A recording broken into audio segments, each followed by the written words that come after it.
First question তোমরা দেখতে পাচ্ছ, বলেছে নিচের কোনটি শক্তির একক নয়। এটা একটা খুব সহজ কোশ্চেন, দেখতে পাচ্ছ যে কোনটা শক্তির একক নয়। এখন এই সহজ কোশ্চেনটা দেওয়ার পেছনে কারণ এটা নয় যে এটার শুধু উত্তর বলো, এটার উত্তর অনেকে হয়তো বলতে তোমরা পারবেই, পজ করে উত্তরটা ভাবার চেষ্টা করো, তারপরে আমার সলিউশনটা দেখো। কিন্তু এখান থেকে আমি আরো অনেক ইনফরমেশন দেবো যেগুলো তোমরা খাতায় নোট ডাউন করবে। এখানে অবশ্যই ক্যালোরি, জুল, ইলেকট্রন ভোল্ট এবং ওয়াট, এগুলোর মধ্যে তোমরা সবাই জানো যে ওয়াট শক্তির একক নয়, ওয়াট হচ্ছে ক্ষমতার একক। তাহলে দেখো তিনটে জিনিস আমাদের একটা চ্যাপ্টারই পুরো রয়েছে ফিজিক্সের মধ্যে, সেটা হচ্ছে যে কার্য, ক্ষমতা এবং শক্তি। এই কার্য, ক্ষমতা, শক্তি, কার্য, ক্ষমতা এবং শক্তি, ইংরেজিতে যদি আমি বলি ওয়ার্ক, পাওয়ার, ওয়ার্ক, পাওয়ার এবং এনার্জি। এখন তোমাদের মনে রাখতে হবে প্রথম যে পয়েন্টটা, সেটা হচ্ছে কার্য এবং শক্তি, এই দুটো ডাইমেনশনালি সেম, মানে এদের মাত্রীয় সমীকরণ সেম, এদের একক সেম। বুঝাতে পারলাম তো? দুটোই বেসিক্যালি একই গাণিতিক ফর্মুলার উপর ক্যালকুলেট করা যেতে পারে, কার্য এবং শক্তি।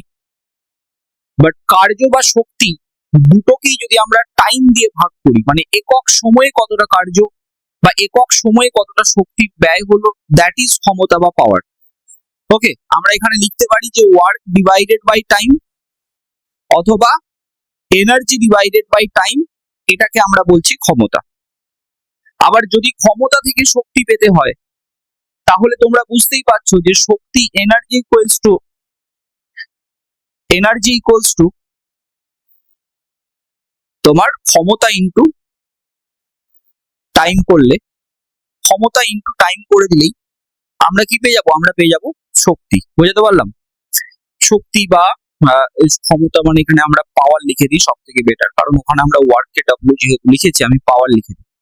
ক্ষমতা ইনটু টাইম করে দিলে আমরা শক্তি পেয়ে যাবো। বুঝাতে পারলাম? এবারে আসি এদের এককগুলো সম্পর্কে, যেটা তোমাদের অবশ্যই জানতে হবে। প্রথম কথা, আমরা এই ক্ষমতার এককগুলো নিয়ে কথা বলি কিছু, কারণ এগুলো পরীক্ষায় বারবার প্রশ্ন এসেছে। ক্ষমতার এককগুলো নিয়ে যদি কথা বলি, ফার্স্ট ওয়াট, এটা তো ক্ষমতার একটি একক হয়ে গেল, আমরা জানি এটাই হচ্ছে এসআই পদ্ধতিতে একক। ওকে, এছাড়া আমরা কমনলি ইউজ করে থাকি কিলোওয়াট। কিলোওয়াট আর কিছুই নয়, 1000 ওয়াট বলতে চাইছি, তাই তো? বেশ, ক্ষমতার আরেকটি খুব ইম্পর্টেন্ট একক, দেখো কিলোওয়াটের সাথে সাথে মেগাওয়াট, গিগাওয়াট এগুলো ইউজ হতে পারে, বাট আর বেশ কিছু একক তোমাদের মনে রাখতে হবে। তার মধ্যে সব থেকে একটি গুরুত্বপূর্ণ একক হচ্ছে হর্স পাওয়ার। 1 হর্স পাওয়ার, হর্স পাওয়ার যেটাকে আমরা অশ্ব ক্ষমতাও বলে থাকি, এটাও কিন্তু ক্ষমতার একক, এবং 1 horse power equals to 746 watt. এটা আমরা মাধ্যমিক থেকে পড়ে আসছি এবং খুব ইম্পর্টেন্ট একটা জিনিস যেটা পরীক্ষায় দেবে। আচ্ছা, ক্ষমতার ইউনিটের মধ্যে তোমাদের আর যদি ইউনিটের কথা বলি, তাহলে মনে রাখতে হবে joule per second. Joule per second এটাও কিন্তু ক্ষমতার একক। একই রকম ভাবে আর্ক পার সেকেন্ড, কারণ দেখো আমি বলেই দিয়েছি তোমাদের যে শক্তিকে যদি তুমি টাইম দিয়ে ভাগ করো তাহলেই ক্ষমতা চলে আসবে। তো সেই কারণে সিজিএস এ আমরা জুল পার সেকেন্ডও বলতে পারি। জুল পার সেকেন্ডটাই অ্যাকচুয়ালি হচ্ছে ওয়াট। আর্ক পার সেকেন্ডও হতে পারে ক্ষমতার একক। একটা একক তোমরা হয়তো অনেকেই পরিচিত নয়, তার নাম হচ্ছে ডিবিএম। ডিবিএম ফুল ফর্ম হচ্ছে ডেসিবেল মিলিওয়াট। এই এককটা খুব ইউজ করা হয়ে থাকে। কোথায় ইউজ করা হয়? এটা ইউজ করা হয় মেইনলি রেডিও ফ্রিকোয়েন্সির ক্ষেত্রে। In radio frequency, radio frequency এই ক্ষেত্রে বেশি ইউজ করা হয়ে থাকে এই ডিবিএম এককটা। এটাও কিন্তু ক্ষমতার একক, তোমরা কিন্তু অবশ্যই মনে রাখবে। তাহলে এটা গেল ক্ষমতা সম্পর্কিত ব্যাপার। এবার আসি শক্তি সম্পর্কিত ব্যাপার। শক্তির এককগুলো তোমাদের পরিচিত হওয়া দরকার। দেখো এই যে এখানে ক্ষমতার যতগুলো একক লিখে দিয়েছি, এর বাইরে কিন্তু প্রশ্ন আসবে না, ওই জন্য বলছি যে খুব ভালো করে ফলো করবে, তোমাদের অর্ধেকটা পড়া এখানেই হয়ে যাবে। শক্তির এককের ক্ষেত্রে চলে আসি। শক্তির একক কমনলি যেটা আমরা দেখবো সেটা হচ্ছে প্রথমেই জুল। জুল যেটা এসআই পদ্ধতিতে একক, এবং আর্গ যেটা সিজিএস পদ্ধতিতে একক। ওকে, এবং এদের মধ্যে তোমাদের যে সম্পর্ক এটাও মনে রাখতে হবে যে 1 joule equals to 10 to the power 7 erg. 1 joule equals to 10 to the power 7 erg. এটা তোমাদের মনে রাখতে হবে। আচ্ছা, এছাড়া কি একক? এছাড়া আরেকটা খুব ইম্পর্টেন্ট একক, সেটা হচ্ছে যে আচ্ছা, জুল মানে অ্যাকচুয়ালি কি বোঝাচ্ছে? 1 জুল মানে অ্যাকচুয়ালি বোঝাচ্ছে ওয়াট ইনটু সেকেন্ড, মানে 1 ওয়াট সেকেন্ড বলতে পারি, ওয়াট ইনটু সেকেন্ড। কারণ আমি তোমাদের বলেইছিলাম যে এনার্জি পাই ক্ষমতা ইনটু টাইম দিয়ে, মনে পড়ছে? তো ক্ষমতার একক ওয়াট, ওয়াট সেকেন্ড হচ্ছে যে তোমাদের 1 জুল বোঝাচ্ছে। এবার এটাকেই যদি আমি ওয়াট সেকেন্ড না বলে ওয়াট আওয়ার বলি, সেকেন্ডকে যদি আওয়ারে কনভার্ট করতে যাই তাহলে কি করতে হয়? 3600 দিয়ে গুণ করতে হয়। তার মানে 1 watt hour, watt hour, watt hour equals to 3600 joule, তাই না? 3600 জুল দাঁড়াচ্ছে আমাদের। এবার দেখো, একটা খুব commonly use unit of energy, যেটার নাম হচ্ছে যে কিলোওয়াট আওয়ার। এই ওয়াটের জায়গায় জাস্ট কিলোওয়াট আওয়ার যখনই আমি বলছি, কিলোওয়াট আওয়ার, এটা খুবই কমনলি একটা ইউজ। তোমরা বুঝতেই পারছো যে 3600 সাথে যদি আমি কিলো যেহেতু এসেছে তাই আরো 3টে জিরো যদি আমি ইউজ করে দিই, তাহলে এইটা হচ্ছে যে কিলোওয়াট আওয়ার বোঝাচ্ছে। এই কিলোওয়াট আওয়ারটা কেন ইম্পর্টেন্ট? কারণ এটা ইলেকট্রিসিটিতে, আমাদের বাড়িতে যে বৈদ্যুতিক শক্তি আমরা খরচ করি, সেটা যে এককে মাপা হয় সেটা হচ্ছে কিলোওয়াট আওয়ার। যদিও এটার একটা আলাদা নাম আছে, এটাকে বলা হয় actually BOT, board of trade unit, board of trade unit, trade unit. বুঝতে পারলাম? এটাকে আমরা সাধারণভাবে ইউনিট বলেছি, তাই না? সাধারণভাবে যে ইউনিট বলি না, 1 ইউনিট বিদ্যুৎ শক্তি খরচ হয়েছে, মানে হচ্ছে এটাই বোর্ড অফ ট্রেড ইউনিট, এটাই হচ্ছে অ্যাকচুয়ালি কিলোওয়াট আওয়ার। আচ্ছা, শক্তির ক্ষেত্রে আরো একটা ইউনিট খুব কমনলি ইউজ হয়ে থাকে, সেটা কোনটা? সেটা হচ্ছে যে ক্যালোরি। ক্যালোরি, এই ক্যালোরি এককটা আমরা ইউজ করে থাকি, এবং আমাদের জানতে হবে যে 1 ক্যালোরি ইকুয়ালস টু 4.2 জুল। আমাদের এটা অবশ্যই মনে রাখতে হবে, 4.2 জুল হলো। আচ্ছা, খুব ছোট এনার্জি মাপার ক্ষেত্রে আমরা যে এককটা ব্যবহার করে থাকি সেটা কি? সেটা হচ্ছে ইলেকট্রন ভোল্ট, ইভি। এটাও কিন্তু মনে রাখতে হবে, যে দেখো অপশনও ছিল ইলেকট্রন ভোল্ট, এটা কিন্তু শক্তির একক। এটা নিয়েও পরীক্ষায় প্রশ্ন দিয়েছে, শক্তির একক। এবং 1 ইলেকট্রন ভোল্ট ইকুয়ালস টু, মনে রাখতে হবে, 1.6 ইন্টু 10 টু দি পাওয়ার -19। এটার সাথে তোমরা নিশ্চয়ই পরিচিত সবাই, কারণ এটাই হচ্ছে কিসের পরিমাণ? ইলেকট্রনের যে চার্জ, তাই না? ইলেকট্রন প্রোটনের যে চার্জ 1.6 ইন্টু -19 কুলম। তো এটাই, এইটা হচ্ছে নিউমেরিক্যালি এটাই এত জুল। বুঝতে পারলাম? 1 electron volt equals to 1.6 into 10 to the power -19 joule. তাহলে এতগুলো ইনফরমেশন তোমাদের জানা দরকার এই একটা কোশ্চেন থেকে, যেটা তোমাদের পরীক্ষায় হেল্প করবে। ক্লিয়ার? চলো এবার আমরা নেক্সট চলে যাই, নেক্সট পার্টে। নেক্সট কোশ্চেনটা কি বলেছে দেখো, নেক্সট কোশ্চেনটা বলেছে যে নিচের কোনটি সময়ের একক নয়। এখন দেখো, সময়ের একক নয় বলেছে, তো তার মানে আমাদের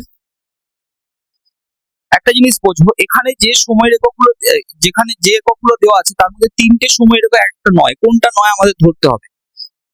প্রথম কথা, প্যারাল্যাকটিক যে সেকেন্ড লেখা আছে, এটা হয়তো অনেকের সাথেই পরিচিত নয়, বাট এটা খুবই সহজ জিনিস, এবং এটাই সময়ের একক নয়। এই প্যারাল্যাকটিক সেকেন্ড, এটা অ্যাকচুয়ালি বোঝাচ্ছে কি জানো তো? এটা বোঝাচ্ছে অ্যাকচুয়ালি পারসেক। এই পারসেকেরই আরেক নাম হচ্ছে প্যারাল্যাকটিক সেকেন্ড। আর এই পারসেক কিসের একক যদি বলি? পারসেক হচ্ছে দৈর্ঘ্য মাপার একক। আমরা সবাই জানি পারসেক দৈর্ঘ্য মাপার একক, এবং দৈর্ঘ্য মাপার সব থেকে বড় একক বলা যায় পারসেককে। দৈর্ঘ্য মাপার one of the biggest unit is parsec. ঠিক আছে, সব থেকে বড় একক আমরা বলতে পারি এই পারসেক। এখন 1 পারসেক ইকুয়ালস টু, তোমরা সবাই জানো যে 1 পারসেক ইকুয়ালস টু হয়ে যায় 3.26 আলোকবর্ষ, লাইট ইয়ার, নাকি না? এই ইনফরমেশন গুলো তোমাদের জানতে হবে। এটা সম্পর্কে আরো ডিটেলে আমি একটা কোশ্চেনে আসবো, ঠিক আছে? তার আগে আমাদের বাকি ইনফরমেশন গুলো আমাদের জেনে নিই, যে বাকি জিনিসগুলো কি বলতে চাইছে। মাইক্রো সেকেন্ড, এই যে অপশনটা দেখতে পাচ্ছ, এটা অবশ্যই টাইমের একক।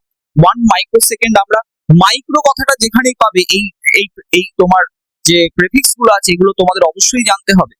10 to the power -6 second. Okay, micrometer যখন বলবে 10 টু দি পাওয়ার -6 হয়ে যাবে। মাইক্রো সেকেন্ড বললে 10⁻⁻6 হয়ে যাবে। ওকে, 10⁻⁻, মাইক্রো হচ্ছে 10⁻⁻6। ঠিক আছে, আমি একটা লিস্ট তোমাদের দিয়ে দিয়েছি, কিছুক্ষণ পরে তোমরা দেখতে পাবে, এই স্লাইডের মধ্যেই রয়েছে। তো সেখান থেকে এই তোমার যে টার্মস গুলো রয়েছে, এগুলোর যে মানে সেটা তোমরা বুঝে যাবে। ওকে, চলো মাইক্রো সেকেন্ড আমরা বুঝে নিলাম। এবার আসি অধিবর্ষ, লিপিয়ার আমরা সবাই জানি, এটা আমি আর নতুন করে বলছি না। লিপিয়ার আমরা জানি 366 দিনে বছর হয়, এটা আর আসছে না, এটাও তো সময় রেখক। 16 দিন বা সোলার ডে আমরা সবাই জানি, নর্মাল একদিন কি যেটা বলতে চাইছে 24 আওয়ার্স, 24 আওয়ার্স। আচ্ছা, lunar month, lunar month, lunar month মানে চাঁদ, চাঁদের ক্ষেত্রে আমরা যদি বলি লুনার মান্থ কত, মনে রাখতে হবে 29.5 ডেজ। মানে চাঁদ পৃথিবীর চারিদিকে ঘুরে এই 29.5 দিনে, আবার চাঁদ নিজের অক্ষের চারিদিকেও ঘোরে এই 29.5 দিনে। লুনার মান্থ মনে থাকবে সবার, আশা করি। আচ্ছা, এবার আসি যে সময়ের ক্ষেত্রে একটা জিনিস তোমাদের মনে রাখতে হবে, সেটা হচ্ছে যে যে সময়ের ক্ষেত্রে আরো অনেক ইউনিট হতে পারে, ছোট ছোট ছোট বড় বিভিন্ন ধরনের ইউনিট আমরা সময়ের ক্ষেত্রে ব্যবহার করে থাকি।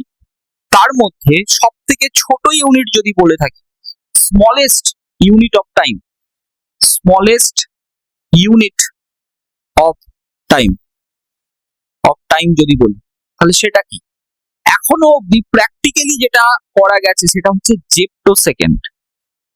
জেপ্টো সেকেন্ড, জেপ্টো সেকেন্ড মানে 10⁻⁻21 সেকেন্ড। বাট থিওরিটিক্যালি যেটা করা গেছে এটা হচ্ছে প্র্যাকটিক্যালি, প্র্যাকটিক্যাল। বাট থিওরিটিক্যালি যেটা করা গেছে that is Planck time, Planck's time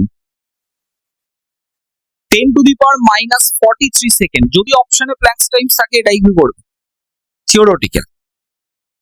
okay, তাহলে এটা হচ্ছে স্মলেস্ট ইউনিট অফ টাইম, যেটা তোমাদের জানতে হবে। ওকে, আশা করি বুঝতে পেরেছো। তো এখান থেকে যা যা ইনফরমেশন দেওয়া ছিল মোটামুটি আমি দিয়ে দিয়েছি, এগুলো জানলে তোমাদের হবে মোটামুটি। আচ্ছা, এই দেখো, এই যে লিস্টটার কথা বলছিলাম তোমাদের, এইগুলো তোমাদের জানতে হবে। ঠিক আছে, এই যে দেখো, মাইক্রো মানে 10⁻⁻6, ন্যানো মানে 10⁻⁻9, 10⁻⁻12 মানে পিকো, ফেমটো, অটো, জেপ্টো, ইয়োট্টো। 10⁻⁻6 থেকে দেখো 3 করে বাড়ছে, 6 থেকে 9, 9 থেকে 12, 12 থেকে 15, 15 থেকে 18, 18 থেকে 21, 21 থেকে 24। ঠিক আছে, এই জিনিসটা মনে রাখতে হবে। আর উপরের দিকে যদি যাই, আমি বেসির দিকে যদি যাই, তাহলে দেখো কিলো তো গেল 10⁻3, তারপরে মেগা 10⁻6, গিগা 9, টেরা 12, 15, 18, 3 করে বাড়ছে, এক্সা, জেটটা, ইয়োট্টা। এইগুলো তোমাদের অবশ্যই জানতে হবে, যেগুলো তোমাদের পরীক্ষাতে হেল্প করবে এই ধরনের প্রশ্নকে অ্যাটেন্ড করার জন্য। নেক্সট, ফার্মিমিটার। ফার্মিমিটার মানে এক ফার্মি সমান কত মিটার, এটা আমাদের জানতে চাওয়া হয়েছে। এন্ড এটা খুবই ইম্পর্টেন্ট একটা কোশ্চেন পরীক্ষার জন্য, পরীক্ষাতে অনেকবারই দিয়েছে। প্রথমত ফার্মিমিটার এই এককটা খুব ছোট দৈর্ঘ্য মাপার জন্য ব্যবহার করা হয়, এবং কতটা ছোট দৈর্ঘ্য আমরা দেখবো যে নিউক্লিয়াস, নিউক্লিয়াসের ব্যাস, এই ধরনের একটা পরমাণু নিউক্লিয়াস কতটা ছোট জায়গা তোমরা ভেবে দেখো, নিউক্লিয়াসের ব্যাস মাপার জন্য আমরা এই ফার্মিমিটার ইউনিটটা ব্যবহার করে থাকি। এক ফার্মিমিটার অবশ্যই 10⁻⁻15 মিটার।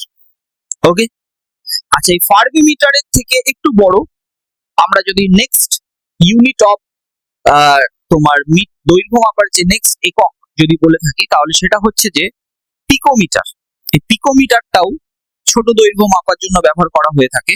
তোমাদের জানতে হবে পিকোমিটার হচ্ছে 10⁻⁻12 মিটার, 10⁻⁻12 মিটার হচ্ছে পিকোমিটার।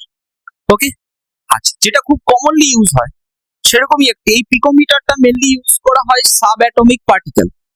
মানে সাব অ্যাটমিক পার্টিকেল কোনগুলো, ইলেকট্রন, প্রোটন, নিউট্রন, এইগুলো মেজার করার জন্য এই পিকোমিটার এককটা মেনলি ব্যবহার করা হয়ে থাকে। ওকে, আচ্ছা, আরো একটা ছোট দৈর্ঘ্য যেমন অ্যাটমিক রেডিয়াস মাপার জন্য মেনলি ইউজ করা হয়, সেটা হচ্ছে অ্যাংস্ট্রম। অ্যাংস্ট্রম এই এককটা ব্যবহার করা হয় ছোট দৈর্ঘ্য মাপার জন্য, 10⁻10 মিটার। মনে রাখবে অবশ্যই, ভেরি ইম্পর্টেন্ট। এটা আমরা বলতে পারি অ্যাটমিক রেডিয়াস, অ্যাটমিক রেডিয়াস। ওকে, অ্যাটমিক রেডিয়াস। বেশ, আর ছোট বলতে গেলে আমরা একটু আগেই বলেছিলাম একটা এককের কথা, মাইক্রোমিটার। মাইক্রো মানে 10⁻⁻⁶ মিটারের কথা বলছি। মাইক্রোমিটারটার আরেকটি নাম হচ্ছে মাইক্রন। মাইক্রন, ওকে, 10⁻⁻6 মিটার। আচ্ছা, জেনারেলি আমরা এই তরঙ্গ দৈর্ঘ্য মাপার ক্ষেত্রে যে এককটা ব্যবহার করি সেটা হচ্ছে 10⁻⁹ মিটার, সেটা হচ্ছে ন্যানোমিটার। ন্যানোমিটার এটা আমরা ব্যবহার করি কখন? যখন আমরা তরঙ্গ দৈর্ঘ্য এটাকে বলি ওয়েভলেংথ, তরঙ্গ দৈর্ঘ্য মাপার জন্য এটা ব্যবহার করে থাকি। এবং এই তরঙ্গ দৈর্ঘ্য বলতে গেলেই আমরা একটা কথা মনে পড়ে যায় যে তোমার ভিজিবল লাইটের তরঙ্গ দৈর্ঘ্য কত, এটা খুব কমনলি পরীক্ষায়, সেগুলো বারবার আমি বলছি কারণ তোমাদের রিভিশন হবে। ভিজিবল লাইটের তরঙ্গ দৈর্ঘ্য কত মনে রাখতে হবে, 400 ন্যানোমিটার থেকে 700 ন্যানোমিটার। এইটা হচ্ছে ভিজিবল লাইটের ক্ষেত্রে তরঙ্গ দৈর্ঘ্য। বুঝতে পারলাম? আচ্ছা, দৈর্ঘ্য মাপার তো ছোট দৈর্ঘ্যের কথা বললাম, বড় দৈর্ঘ্যগুলোর ক্ষেত্রে আমরা অবশ্যই জানি একটা একক হচ্ছে অ্যাস্ট্রোনমিক্যাল ইউনিট। অ্যাস্ট্রোনমিক্যাল ইউনিট এটা আমাদের মনে রাখতে হবে 1.5 × 10⁻11 মিটার। এটা আর কিছুই নয়, 15 কোটি কিলোমিটার, 15 কোটি কিমি। আর এই 15 কোটি কিমি নামটা শুনেই বোঝা যাচ্ছে এটা কি আসলে। দিস ইজ অ্যাকচুয়ালি পৃথিবী থেকে সূর্যের দূরত্ব, হ্যাঁ কি না? পৃথিবী থেকে সূর্যের দূরত্ব 15 কোটি কিলোমিটার। আচ্ছা, আরেকটি একক যেটা আমরা কমনলি জানি, এক আলোকবর্ষ বা লাইট ইয়ার। আলোকবর্ষ বা লাইট ইয়ার দৈর্ঘ্য মাপার একক, বহুবার পরীক্ষায় প্রশ্নটা দিয়েছে। এটা কতটা? 9.46 × 10⁻12 কিলোমিটার। ওকে, আর আরেকটি একক এর থেকেও বড় যেটা, সেটা হচ্ছে পারসেক। এবং 1 পারসেক সমান কত হয়? 1 পারসেক সমান তোমাদের 3.26 লাইট ইয়ার হয়। আর যদি মিটারে বলতে চাও তাহলে মোটামুটি 3 × 10⁻16 মিটার। তাহলে this information are very much important for you. যদি তোমরা যারা পরীক্ষায় বসছো বিভিন্ন এক্সামে, তোমাদের জন্য এটা কিন্তু খুবই কাজে লাগবে। আশা করি বোঝা গেছে। চলো নেক্সট প্রশ্নে যাবো। দেখো, প্রত্যেকটা যে প্রশ্ন আমি করাচ্ছি, এই প্রত্যেকটা প্রশ্নের প্রত্যেকটা ইনফরমেশন ইম্পর্টেন্ট। নেক্সট প্রশ্নে যাবো। এখানে একটা মেলাতে বলেছি, তালিকা দিয়েছে, এদিকে রাশি এদিকে একক। উচ্চ গতি ম্যাক, তরঙ্গ দৈর্ঘ্য অ্যাংস্ট্রম, চাপ পাস্কাল, শক্তি জুল। আচ্ছা, উচ্চ গতির ক্ষেত্রে অবশ্যই ম্যাক এই এককটা তো ব্যবহার করাই হয়ে থাকে। উচ্চ গতি বিশেষ করে প্লেন, জেট প্লেন, উড়োজাহাজ, এগুলোর ক্ষেত্রে আমরা দেখবো যে ম্যাকটা ব্যবহার করা হয়। এটা অ্যাকচুয়ালি কি? এটা হচ্ছে যে শব্দের গতিবেগ, বাতাসে যে শব্দের গতিবেগ আছে তার তুলনায় কোনো একটা জেট প্লেন কত বেশি জোরে যাচ্ছে তার তুলনায়, সেটাই হচ্ছে ম্যাক নাম্বার বলা হয়। সেটা উচ্চ গতির ক্ষেত্রে অবশ্যই ব্যবহার করা হয়ে থাকে। আমি একটু আগেই বলেছি তরঙ্গ দৈর্ঘ্য মাপার ক্ষেত্রে অ্যাংস্ট্রম এককটা ব্যবহার করা হয়।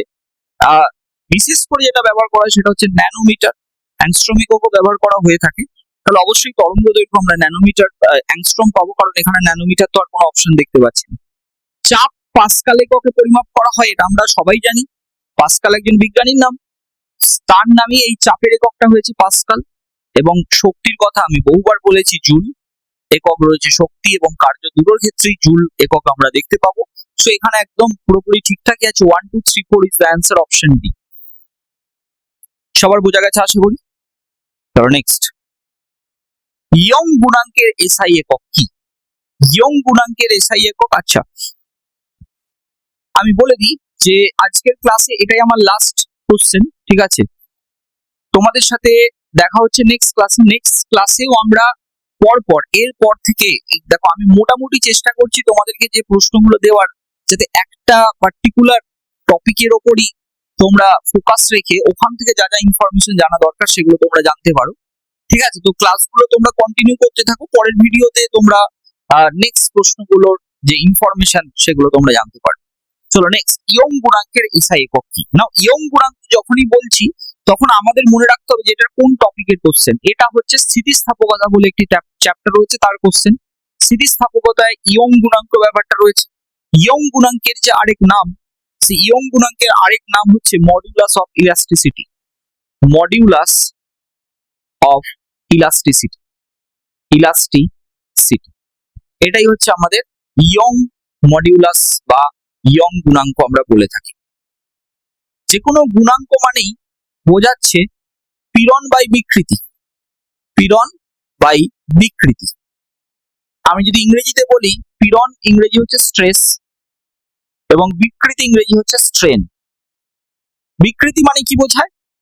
কোনো একটা বস্তুর ওপর আমি যখন চাপ প্রয়োগ করলাম বা পীড়ন দিলাম সহজ ভাষায়, তখন বস্তুটার মধ্যে বিকৃতি দেখা দিল। বিকৃতিটা কি? দৈর্ঘ্যে বিকৃতি হতে পারে, আয়তনে বিকৃতি হতে পারে। এই যে বিকৃতি দেখা গেল, এটা কতটা, এই বিকৃতি মেজার করা হয় ইন টার্মস অফ অরিজিনাল দৈর্ঘ্য কতটা ছিল তার থেকে কতটা দৈর্ঘ্যে বৃদ্ধি পেল। এটাই হচ্ছে, এই অনুপাতটাই বলতে চাইছে বিকৃতি। তাহলে এটা অ্যাকচুয়ালি দুটো দৈর্ঘ্যের অনুপাত, অথবা যদি আয়তনের ক্ষেত্রে বলি, অরিজিনাল আয়তন সাপেক্ষে কতটা আয়তন পরিবর্তন হলো, অথবা অরিজিনাল ক্ষেত্রফলের সাপেক্ষে কতটা ক্ষেত্রফল পরিবর্তন হলো। তাহলে দুটো সমজাতীয় রাশির অনুপাত হওয়ার জন্য এই বিকৃতি হচ্ছে মাত্রাহীন, এককহীন আমরা বলবো, মাত্রাহীন এবং এককহীন আমরা বলবো। ওকে, আর পীড়নের ক্ষেত্রে স্ট্রেস, এইটা বেসিক্যালি তোমাদের মনে রাখার সুবিধার জন্য বলছি, পুরোপুরি এটা চাপের মাত্রার সাথে সমান, চাপ, প্রেসার। তো এককটাও হয়ে যাবে তোমাদের কি একক হয়ে যাবে? নিউটন পার মিটার স্কোয়ার, আমরা পাস্কালও বলতে পারি। নিউটন পার মিটার স্কোয়ারকে আমরা দেখবো যে জলের চাপ এগুলোর ক্ষেত্রে আমরা পাস্কাল একক ব্যবহার করছি। পীড়নের একক হচ্ছে তোমার পাস্কাল বা নিউটন পার মিটার স্কোয়ার, মনে রাখতে হবে। তো এখানে নিউটন পার মিটার স্কোয়ার আমাদের কারেক্ট হয়ে যাবে। ঠিক আছে, তো মোটামুটি আমাদের যতটা জানার দরকার ছিল প্রত্যেকটা কোশ্চেনের সাপেক্ষে আমরা প্রত্যেকটা জিনিস কিন্তু ভালোভাবে জেনে নিয়েছি। তোমরা ক্লাসগুলো ফলো করো এবং সঙ্গে অবশ্যই খাতা পেন নিয়ে বসবে, তাহলে আমারও সুবিধা হবে, তাহলে তোমারও সুবিধা হবে।